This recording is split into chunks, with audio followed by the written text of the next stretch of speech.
안녕하십니까? 진리의 말씀을 통해 우리 삶의 깊은 의미를 탐색하는 시간입니다. 오늘 우리는 목회자의 소명, 그 본질에 대한 깊은 묵상으로 여러분을 초대하고자 합니다. 오늘 나누게 될 이 이야기가 여러분의 신앙 여정의 등불이 되기를 소망합니다. 본격적인 이야기에 앞서 잠시 시간을 내어 이 채널에 구독과 좋아요를 눌러주시면 감사하겠습니다. 여러분의 작은 참여는 이 귀한 메시지가 더 많은 영혼에게 닿을 수 있도록 하는 어둠 속의 촛불 하나를 더 밝히는 것과 같은 귀한 사역이 될 것입니다. 이 말씀을 듣는 모든 분들의 삶과 가정 위에 하나님의 크신 은혜와 평강이 함께 하시기를 기도합니다. 저는 가끔 지나온 목회의 사역을 떠올리곤 합니다. 특히 한밤중에 잠에서 깨어 교회에 닥친 큰 위기 속에서 고뇌하던 밤들이 생각납니다. 그 어둠 속을 걸으며 내일 아침에 눈을 뜨면 나는 여전히 신학교의 교수이겠지라고 스스로를 위로했던 적이 있습니다. 하지만 솔직히 말해 그것은 목회자라는 영광스러운 직분에 비하면 한 단계 낮은 자리였습니다. 세상 그 무엇도 하나님의 백성을 매주 말씀으로 먹이는 목회자의 기쁨과 비견될 수 없기 때문입니다. 한번 지나간 시간은 되돌릴 수 없기에 그 시절에 대한 그리움과 아쉬움은 때로 저를 우울하게 만들기도 합니다. 하지만 오늘 우리가 나눌 주제는 이러한 감상에 대한 것이 아닙니다. 오늘의 주제는 바로 교회를 위한 신학자로서의 목회자입니다. 어쩌면 조금은 낯설게 들릴 수도 있는 주제일 것입니다. 목회자는 그리스도 안의 한 사람이자 말씀을 전하는 설교자라는 점은 누구나 쉽게 동의할 것입니다. 그러나 신학자로서의 목회자라는 개념은 종종 논쟁의 대상이 되곤 합니다. 실제로 저는 이런 경험을 한 적이 있습니다. 한 컨퍼런스에서 어떤 분이 제게 다가와 늘 이렇게 말했습니다. 저는 신학자가 아닙니다. 그 말 속에는 당신이 하는 말은 너무 어렵고 이해하고 싶지도 않으며 사실 별로 마음에 들지 않습니다. 라는 의미가 담겨 있었죠. 저는 그 말을 묵묵히 받아들였지만 속으로는 이렇게 생각했습니다. 친구여, 당신은 스스로를 속이고 있군요. 모든 사람은 신학자입니다. 우리가 하나님에 대해 생각하고 말하는 모든 순간 우리는 신학을 하고 있는 것입니다. 특히 목회 사역에서 신학은 불필요하고 성경만 있으면 된다고 생각하는 것은 심각한 오해입니다. 왜 그럴까요? 인간의 근본적인 상태는 하나님에 대한 거짓을 진리로 착각하며 살아가는 것입니다. 그리고 회심한 신자의 상태란 그 거짓을 버리고 하나님에 대한 참된 진리를 배워가는 과정에 있는 것입니다. 여기에는 반드시 지적이고 신학적인 회개가 포함됩니다. 따라서 목회 사역에서 신학을 배제하는 것은 인간이 어떻게 창조되었는지를 모르는 것과 같습니다. 우리는 창조주 하나님의 형상대로 지음받았으며 육신이 되신 말씀, 곧 로고스이신 예수 그리스도의 형상으로 변화되어가는 존재입니다. 이 사실을 외면하는 것은 인간의 본질을 무시하는 것입니다.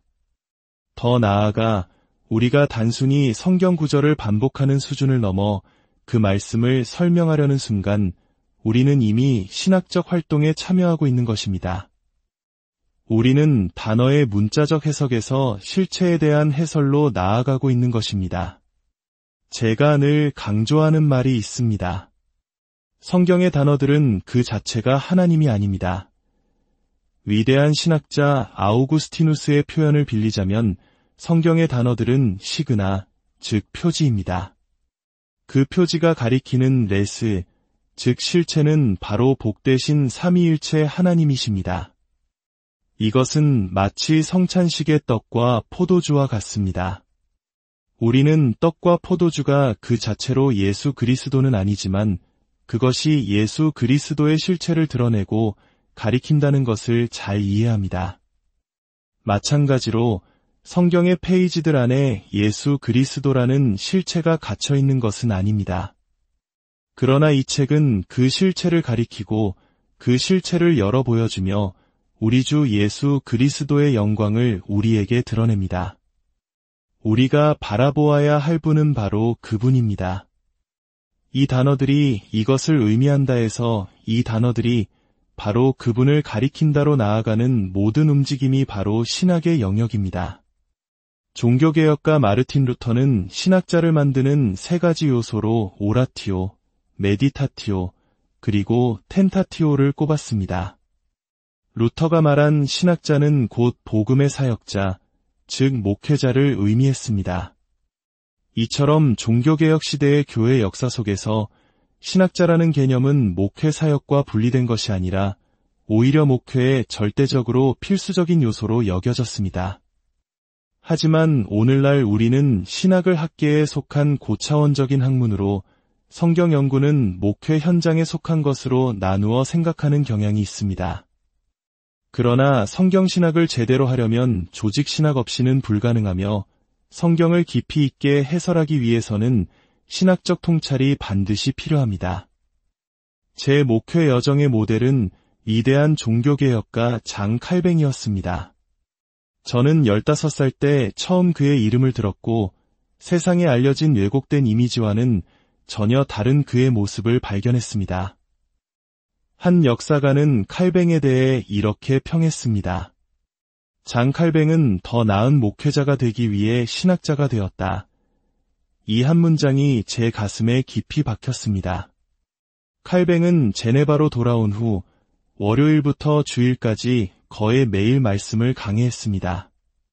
그는 설교뿐만 아니라 다음 세대 사역자들을 양성하기 위해 수많은 사람들에게 구약을 가르쳤습니다. 그는 유럽 역사상 가장 많은 교회 개척자들과 순교자들을 훈련시킨 인물일 것입니다. 또한 그는 그의 위대한 저서 기독교 강요를 집필했습니다. 왜 그랬을까요? 칼뱅은 인간의 마음이 질서정연하게 구성되어 있어 체계적으로 정리된 진리의 틀이 있을 때 성경 말씀을 더 잘 이해하고 오래 기억한다는 것을 알았기 때문입니다. 마치 벨크로처럼 신학이라는 거친 면이 마음에 붙어 있어야 성경 말씀이라는 부드러운 면이 단단히 달라붙는 것과 같습니다. 뿐만 아니라 그는 다음 세대를 위한 요리문답을 만들었고 목회 상담과 동료 목회자들을 위한 교육에도 힘썼습니다. 이 모든 사역의 중심에는 하나님의 말씀을 체계적으로 이해하고 그 진리를 모든 성도에게 모든 방법으로 전하려는 신학자로서의 열정이 있었습니다. 칼뱅의 삶은 제게 하나님의 말씀을 가르치는 사역이 얼마나 다각적이고 깊이가 있어야 하는지를 보여주는 완벽한 모델이었습니다. 이러한 통찰은 성경신학과 조직신학의 관계를 이해하는데 중요한 열쇠를 제공합니다. 흔히 사람들은 성경신학을 마치 시간의 흐름에 따라 점들을 잇는 직선으로 조직신학은 그 모든 진리를 모아놓은 원으로 비유합니다. 하지만 위대한 신학자 게알더스 보스는 성경신학이 단순히 시간 순서대로 사건을 나열하는 것이 아니라고 말했습니다. 그것은 마치 사슬의 고리처럼 이전 시대의 계시를 바탕으로 더 크고 풍성한 계시의 고리가 이어지는 과정과 같습니다. 창세기 3장 15절의 첫 복음에서 시작된 계시의 사슬은 점차 커져 마침내 예수 그리스도 안에서 그 절정을 이룹니다. 따라서 우리는 그 사슬의 연결고리들을 이해하지 못하면 원의 온전한 영광을 파악할 수 없고 그 원, 즉 조직신학적 전체 그림을 보지 못하면 각 연결고리의 진정한 의미를 놓치게 됩니다. 이 둘은 분리될 수 없는 하나의 진리를 이해하는 두 개의 날개와 같습니다. 20세기 초 프린스턴 신학교 캠퍼스를 함께 거닐던 두 거인의 모습을 상상해 보십시오. 한 명은 성경신학의 대가인 게알더스 보스였고 다른 한 명은 조직신학의 대가인 B. 워필드였습니다. 그들에게 성경신학과 조직신학 사이에 긴장감이란 존재하지 않았습니다. 오히려 그들은 이 두 학문이 서로를 어떻게 풍요롭게 하는지를 몸소 보여주었습니다. 어필드는 이렇게 말했습니다. 하나님의 진리에 대한 체계적인 연구, 즉 조직신학 연구는 강단을 위한 가장 필수적인 준비 과정이다. 그렇습니다. 그리스도의 온 몸인 교회를 섬기기 위해서는 신학의 온몸, 즉 전체적인 진리의 체계가 필요합니다. 마치 의사가 인체의 모든 부분에 대한 해부학적 지식을 갖추어야 환자를 제대로 진단하고 치료할 수 있는 것과 같습니다. 목회자는 영혼의 의사로서 성경 계시 전체에 담긴 진리가 어떻게 통합적으로 작용하는지를 이해해야만 합니다. 제가 겪었던 치과 의사 이야기가 좋은 예가 될 것입니다. 제가 아픈 곳이 아니라고 손짓하는데도 의사는 다른 곳을 꾹꾹 눌러보았습니다. 그가 말하길 여기가 아픈 곳이 아닌 줄 압니다. 하지만 진짜 통증의 원인이 다른 곳에서부터 시작된 것인지 확인하는 중입니다. 라고 했습니다. 목회 현장도 마찬가지입니다.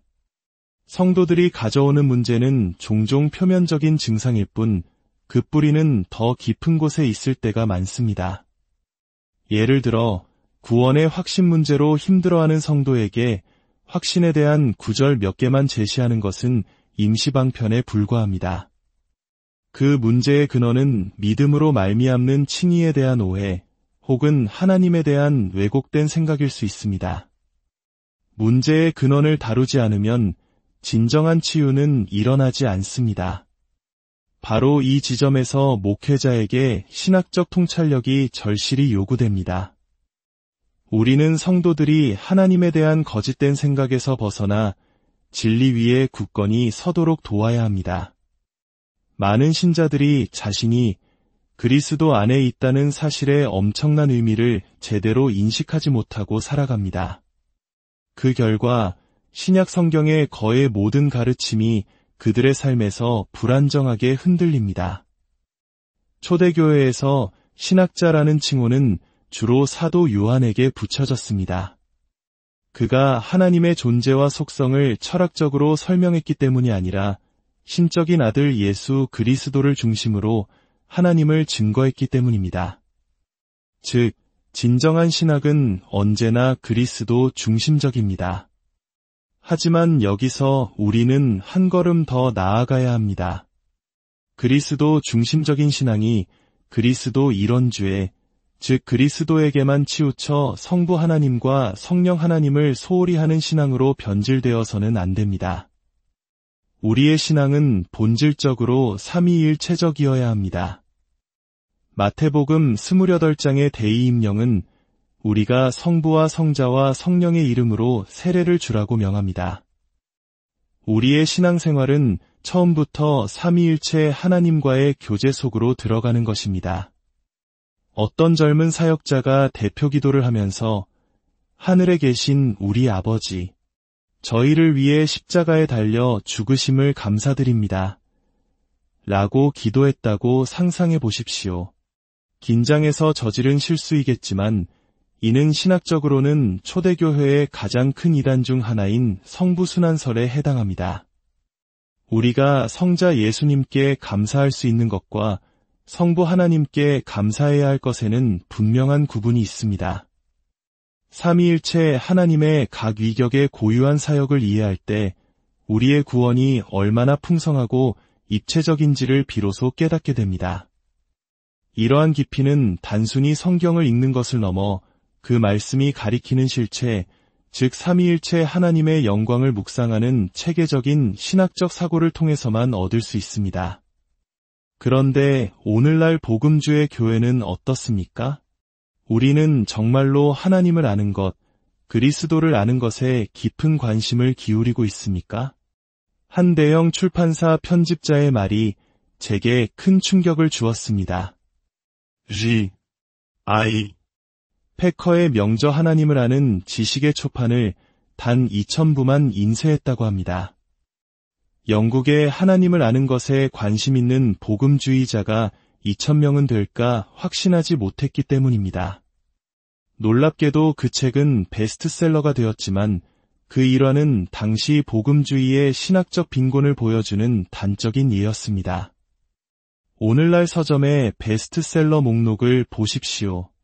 하나님에 대한 책, 그리스도에 대한 깊이 있는 책보다는 어떻게 교회를 성장시킬까, 어떻게 문제를 해결할까와 같은 실용적인 책들이 주를 이룹니다. 이것이 오늘날 우리 교회를 먹이는 영적 양식의 현주소입니다. 모든 설교에는 그 설교자의 조직 신학이 담겨 있습니다. 나는 조직 신학 같은 건 신경 안 쓰고 그냥 복음만 전한다고 말하는 것은 신화에 불과합니다. 우리가 입을 열 때마다 하나님에 대해 우리가 가진 생각의 구조와 체계가 드러나게 되어 있습니다. 그렇다면 목회자에게는 구체적으로 어떤 신학적 지식이 필요할까요?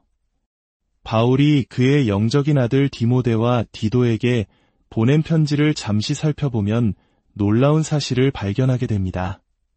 그 짧은 세 통의 편지 안에는 성경론, 하나님론, 인간론, 기독론, 구원론, 교회론, 종말론에 이르는 조직신학의 거의 모든 핵심 주제가 담겨 있습니다. 목회자는 성경의 통일성, 영감, 권위부터 시작해서 하나님의 주권과 섭리, 삼위일체, 인간의 창조와 타락, 예수 그리스도의 성육신과 속죄, 부활과 재림, 그리고 중생, 칭해, 성화, 교회의 직분과 예배, 성례에 이르기까지 이 모든 것을 가르칠 준비가 되어 있어야 했습니다. 이것이 바로 제가 요리문답 교육의 회복을 강력하게 주장하는 이유입니다. 만약 우리가 연속 강의 설교만 하고 요리문답 교육을 하지 않는다면 우리 사역에는 두 가지 심각한 약점이 생깁니다. 첫째, 우리는 성도들에게 하나님의 전체적인 계획과 진리를 가르칠 기회를 놓치게 되어 그들을 영적으로 온전히 세우지 못하게 됩니다. 둘째, 칼뱅의 말처럼 요리문답 교육이 없는 교회는 개혁주의 신앙의 본질에서 멀어지는 것입니다. 물론 오늘날의 성도들에게 과거의 방식 그대로 요리문답을 가르치는 것은 어려울 수 있습니다. 하지만 그 형태가 어떻든 우리는 성도들의 마음에 진리의 기본 원리들을 심어주어야 합니다.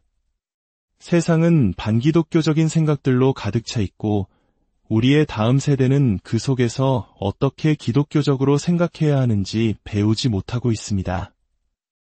요리문답 교육의 천재성은 바로 이 기본 원리로부터 생각하는 법을 가르쳐준다는 데 있습니다. 한 청소년 수련회에서 있었던 일입니다. 아이들이 부모님들에게 온갖 신학적 질문들을 쏟아냈습니다.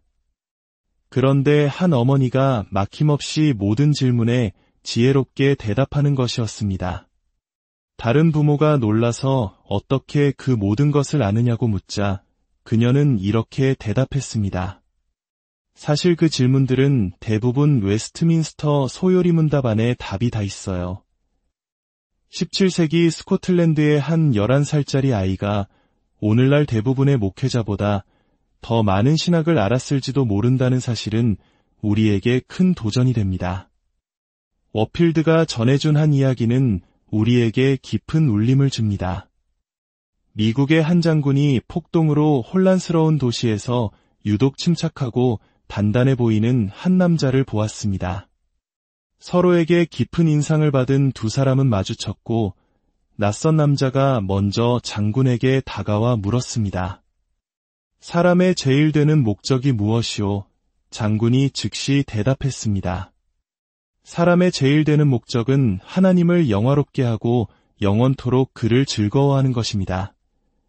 그러자 그 남자가 미소를 지으며 말했습니다. 아, 당신의 모습을 보고 소요리문답을 배운 분이라는 걸 알았지요. 장군이 대답했습니다. 저도 당신에 대해 똑같이 생각하고 있었습니다. 우리의 삶이 바로 이와 같아야 합니다. 우리의 말과 행동, 우리의 존재 자체가 세상 사람들에게 저 사람은 무언가 다르다는 궁금증을 불러일으키고 그 다름의 근원이 바로 우리가 믿는 하나님의 진리임을 증거해야 합니다. 하나님에 대한 깊고 체계적인 이해는 우리를 진리 안에서 재구성합니다. 그것은 우리의 생각을 바꾸고 우리의 삶을 변화시키며 우리가 더 이상 거짓에 속한 자가 아님을 분명히 보여줍니다. 이것이 바로 교회를 위한 신학자로서 모든 목회자가 추구해야 할 소명이며 모든 성도가 함께 나아가야 할 길입니다. 오늘 함께 나눈 이 묵상이 말씀을 가르치고 배우는 우리 모두에게 깊은 도전과 격려가 되기를 바랍니다. 하나님의 깊고 넓으신 진리가 우리 각자의 삶의 견고한 반석이 되어 이 혼란한 세상 속에서 우리를 굳건히 붙들어 주시기를 간절히 기도합니다. 오늘도 함께 해주셔서 진심으로 감사합니다.